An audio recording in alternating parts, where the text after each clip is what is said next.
afternoon, evening, night, midnight, out with the moon. Well, no, out with the moon. But anyway, good everything, guys. Good everything. Good to see you. Welcome back to another high-touch, high-tech science class with me, Mega Manoa. And today's lesson, we're going to be talking about a program called Time to Leaf.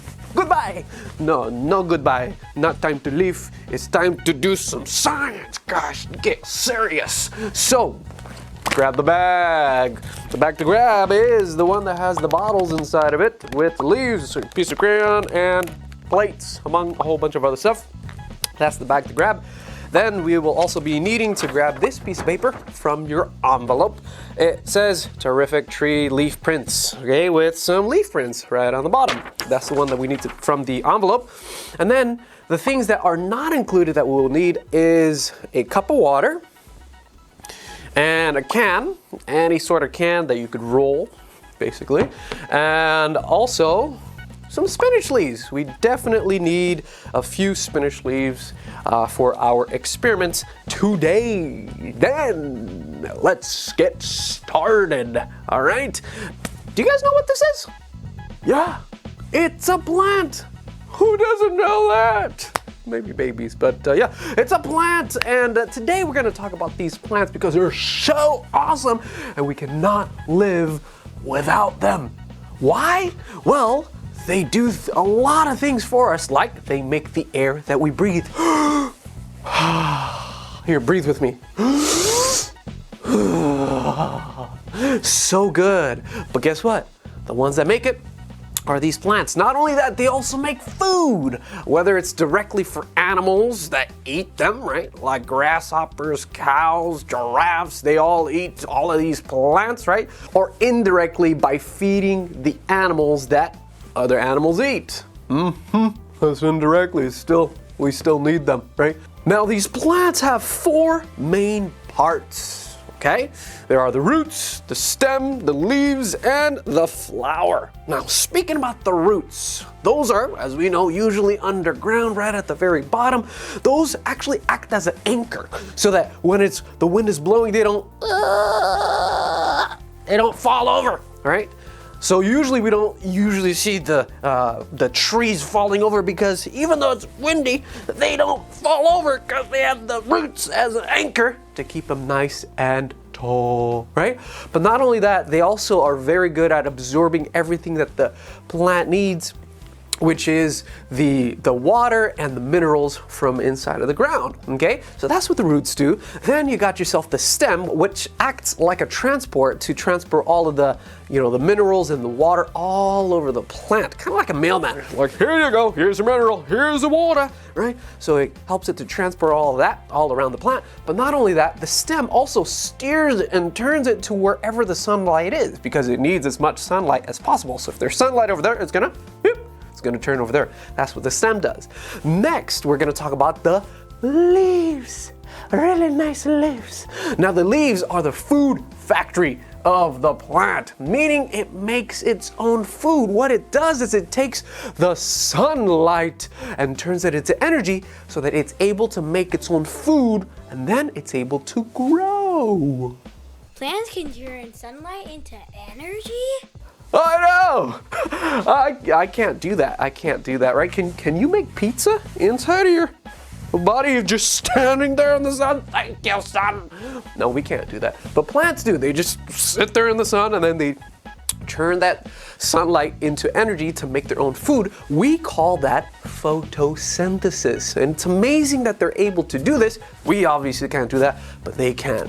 Okay, and then the last part of the plant is the flower part, where the petals are. And you could kind of say that this is where little cute little baby flowers are made from. In science, we call that reproduction. Okay, but those are the four parts to the flowers. And now we're going to do a little experiment where we're going to grow our very own plant so that we can see all of these four different parts, from the roots to the stems to the leaves and the flower. Now we're gonna make our own self-watering planter. If you listen to what I just said, self-watering planter. We're gonna make a plant that waters itself. What? Well, these are the parts that we will be needing for that. We need the pipette. We need this little tiny felt, as we call it, okay? And the bag with the soil, the bag of rocks, the toothpick, the 2 parts of the bottle, the bottom and the top. The top has a hole, and the seeds, and our cup of water. So these are what we will need to make our self-watering planter. So the first thing we want to do is take the bottle, the one that has the cap on it and the hole, just unscrew that, okay? So unscrew the cap. Then what we want to do is we basically want to take the felt and put it through there. Now it's going to be really hard to just use your fingers to do that. So what I like to do is find the top of it, put it right over that hole, then just use your toothpick to push it in.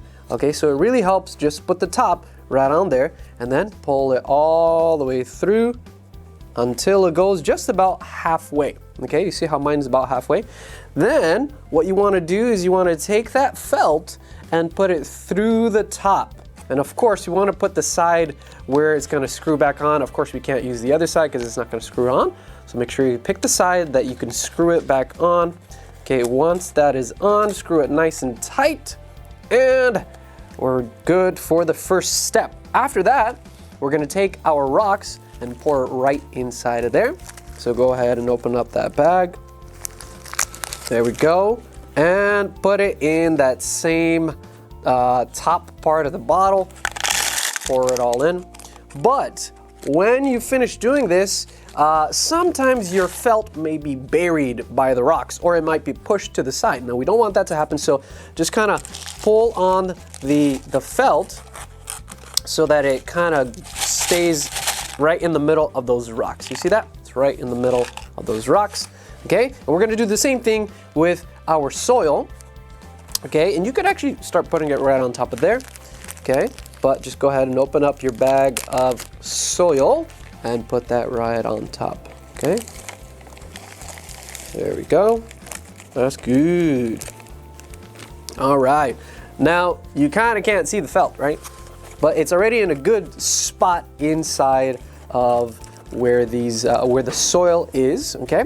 Then the last thing that we want to do here is we want to take our seeds and put it on the outside, not on the top, but on the outside, so that you'll be able to see the roots growing from our seeds as it is clear on the outside of this bottle.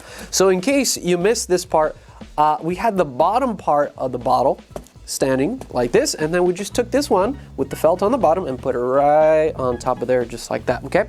So then just go ahead and grab your seed, and remember, we want to put it on the outside, so just kind of bury it and push it down on the outside like this, and then once you push it in, kind of cover it with your soil. So we got one over there, and we don't want to put all the seeds in the same section, so find another corner and put it there too.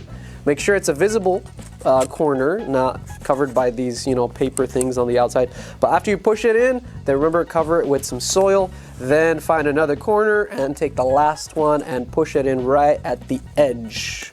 Again, the point of putting it at the edge is so that you can see it grow. All right?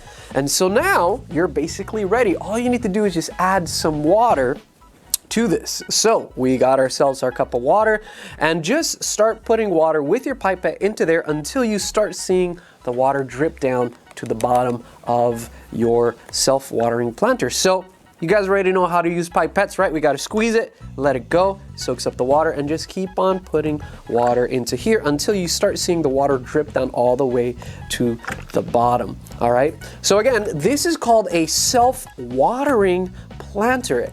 And why is it called that? Well, it waters itself in the way of there's always water available inside of this bottom part of the bottle. So the point of the felt is that it'll become wet, and then the seeds inside of here is going to search for that water, and the water is always going to be readily available because it goes through the felt and up into the other bottle, into this other bottle of soil, and it will always have water as long as there's water in here. So you don't need to really put water in there, but you could just put water in here whenever it's empty, and it will always have water readily available.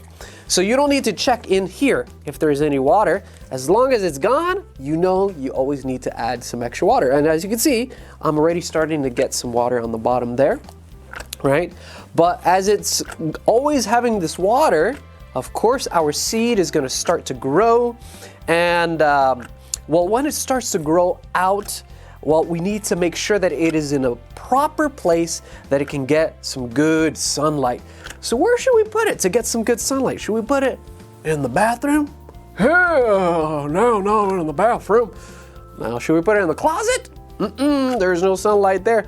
So as long as if you want to put it inside of your home, put it next to a window and make sure that there's some sunlight coming in through that window. And I would say it will be even better to put it outside, okay? So if you have a spot to put it outside somewhere, then leave it outside. That way it's able to have the sunlight, so it's able to take that and turn it into the energy that it uses to make its own food, right? And remember, all you need to do is you could always check, right? If there's enough water inside of there, then you don't need to worry about your plant. It's gonna, grow on its own. It's gonna soak up all of that water from inside of there. But if you see it that it's empty, guess what you need to do? You gotta put some more water inside of your self-watering planter. So now, this is pretty much good for me. As a matter of fact, I could add a lot more water, but at least we know how to make our self-watering planter. So yeah, guys, remember, make sure you leave it in a place that has some sunlight and it's good. Then we can see it start to grow. You'll see all the 4 parts. You'll see the roots, the stem, the leaves, and maybe even the flower. So look forward to seeing that. So as we have learned, plants are able to make their own food from the sunlight when it turns it into energy, right? Do you guys remember what that's called? Photosynthesis. Exactly. So what is photosynthesis exactly, right? So photosynthesis is how it uses the sunlight to turn it into energy so that it is able to mix together something called carbon dioxide, that's what we breathe out, and mix that together with some water to turn it into its own food that we call glucose or sugar. Okay, so it makes its own food and also as a byproduct, the air that we're able to breathe. And that's the photosynthesis process, right? Now, the secret in how it's able to do this is in the leaves. What color are the leaves? It's green. But what makes it green? Well, that green is actually a special chemical called chlorophyll. Can you guys say chlorophyll? Chlorophyll. Yeah, so this chlorophyll is what makes the leaves look nice and green, and they're green because of that chemical, because those leaves are the food factory for these plants, right? And remember that green stuff, that green chemical is called chlorophyll that allows these plants to go through the process of photosynthesis. So you know what we're gonna do now? In our next experiment, we're gonna extract and we're gonna take out some of that green chlorophyll from a leaf. Then let us now extract some chlorophyll from these spinach leaves. We're gonna do a chlorophyllter experiment. But to do that, these are the parts that we need. We need that cup of water and the pipette, the coffee filter paper, the plate, the spinach leaves. I would say get about 5 to 7 pieces of spinach leaves, and also the wax paper that came from inside of the bag, and some sort of thing to roll it on, which is like this can, okay? If you got a rolling pin, that's even better, okay? So in any case, what we wanna do first is grab your coffee filter, open it up, and put it right on top of there. And then this is where we want to take our spinach leaves. Now you don't want them to spread around everywhere, okay? We want the spinach leaves to be right on top of each other, okay? So it'll be good if you do maybe one at a time, this one on top of there, that one on top of there, and that one, and this one. That way they're all on top of each other. Then grab your wax paper, put it right on there, and then we're just going to try to roll this with our can. Again, if you have a rolling pin, that will be even better. And this will be much, much better if you're standing up. If you stand up and then use all your body weight to push down on it, it will be a lot better. But I'm gonna try to do it here on this table.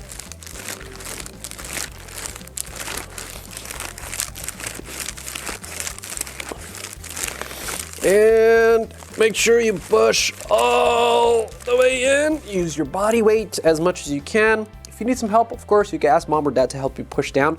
But let's see what we've got here.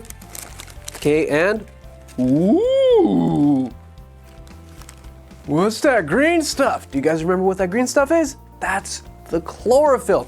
And remember, this chlorophyll is the chemical that enables these leaves to make their own food, right? It takes the sunlight, turns it into energy so that it's able to make its own food, that glucose, that sugar, right, that they need in order to grow, right? And that's what we have here. So with this spinach leaf here, we don't need that anymore, so you could just crumple that up, move it to the side. But now we've got our green chlorophyll, that's the chemical, but at the same time, we have this black line around there. So what are we gonna do with this? Well, we're gonna do with this something that happens with the water that goes through the plants. Now, usually, whenever you have water, water always flows downwards. No matter what, gravity always pulls it downwards, but there's something really interesting that happens with the water from the plants and the trees. Well, it drinks it from the bottom, but the water goes up.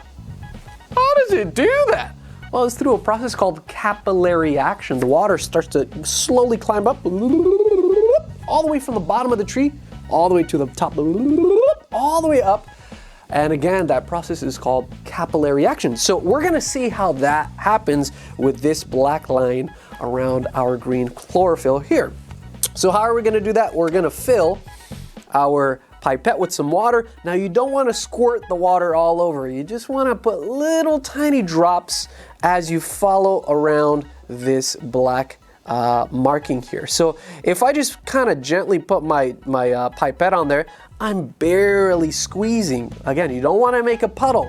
You want to barely squeeze as you follow along this black line. Do you see what I'm doing? And then as I'm doing that, can you guys see what's happening to the ink and the water?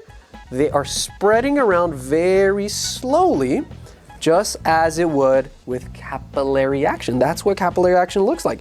It just simply spreads out very, very slowly, right, around, and it's also spreading my ink so you could see how this capillary action works. So that's how these plants and trees and flowers are able to have their water go from the bottom to the top through the capillary action. So we got some of that going on the outside.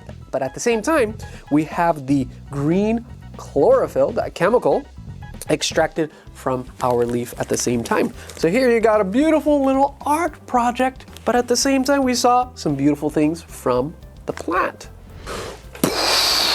Whoa, that's really a lot that I've learned about these plants. Crazy how much stuff is really going on, right? We talked about chlorophyll, photosynthesis, right? And all the different body parts of the plant, right? But now we're gonna talk a little bit more about how the plant is actually able to move all of these water, the nutrients, the food, right? How it moves all of that throughout its body, right? Now, just like humans, we actually have tubes all over our bodies that carry blood to circulate all over our bodies. Same thing with these plants, okay? They have tubes that go all over to carry around the water, the nutrients, and that food through all parts of its body that it needs, right? So there are actually tubes that go straight from the roots to the leaves that we call xylem. And that is what carries the water and the nutrients straight, again, from the roots to the leaves, okay? But once the leaves, remember how they make the food? There are also tubes that carry it from the leaves to the rest of the plant. And those tubes are called phloem, which carry around the fluid, well, the food that was made, right? The fluid that we call sap. And you might have heard of this before, sap. Or you've probably tasted maple syrup when you put it on some pancakes. Oh, pancakes is so good. Yeah, if you've tasted the maple syrup, then guess what? You've tasted the sap from the tree, okay? Which is, again, the food or the sugar that the plant needs or the tree needs in order for them to grow. But again, all of this is transported through these tubes called xylem and phloem. So in our next leaf rubbing experiment, we're gonna take a close look at what these tubes, what these xylem and phloem really look like. Then let us see those little tiny tubes, those little veins in these leaves, right? The xylem and phloem.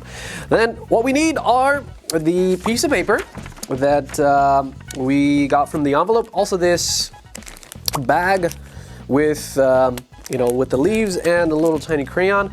Now make sure that you have a hard surface, like a table or something like that. Now, I brought out my cutting board just to make sure that I have a very, very hard surface to rub this on. Then all we need to do is just grab our leaves, take them out, and we want to make a print out of them. Now first, before you do that, if you actually just take a close look at the back of your leaf, you'll notice that there's some patterns all over. Guess what those are? Those are the veins. Those are the phloem coming from the leaves so that it can transport all of those nutrients, right? That sap, right? And even the water and the nutrients towards the leaf, right? So that's what those little tiny, patterns that you see all over, and we're gonna make a leaf print out of those. Okay, so how do we do this? You can pick any one of your leaves. Okay, so I'm gonna take this one and we're gonna put it right underneath the paper like that. Remember where it is, and then we're just gonna take our crayon and we're gonna draw right over that. So there's multiple ways that you could do this. You could just use the tip, right? But of course, what we need to do is we gotta hold the paper so that it does not move around too much. Okay, so that's the most important part. So one, we gotta hold the paper still so it doesn't move everywhere, and then we gotta use our other hand to kind of just draw on top of it. Okay, so if you do that, then you'll start to see that our leaf is making a print on our paper. Do you guys see that? Now remember, I'm doing this right where the leaf is. I'm not going over here because there's no leaf over there. So make sure that you do it right over the leaf. But to be honest with you, I don't prefer using the tip, but you can if you want to. What I like to do is I actually like to break this, okay? And I like to make sure I use the flat side, but as you can see, there's paper in the way. So first thing I do is I just take off that piece of paper so that I could just only get the crayon part. And so let me just peel this off. So remember, you don't have to do the same way that I do, but I like to do it like this because you'll see it's a little bit easier to have it nice and flat, and I don't roll it, but instead I hold it like this and then I move it forwards and backwards. And for me, it makes a better print. So again, you don't need to just use one leaf. Let's try another leaf, but don't put it in the same spot because we need a new location to make another print. So let me put that right there, right? And put the paper right on top, hold the paper, take your crayon, and remember, like how I said, don't roll it. It's not gonna do anything if you roll it. You gotta just hold it and move it forwards and backwards.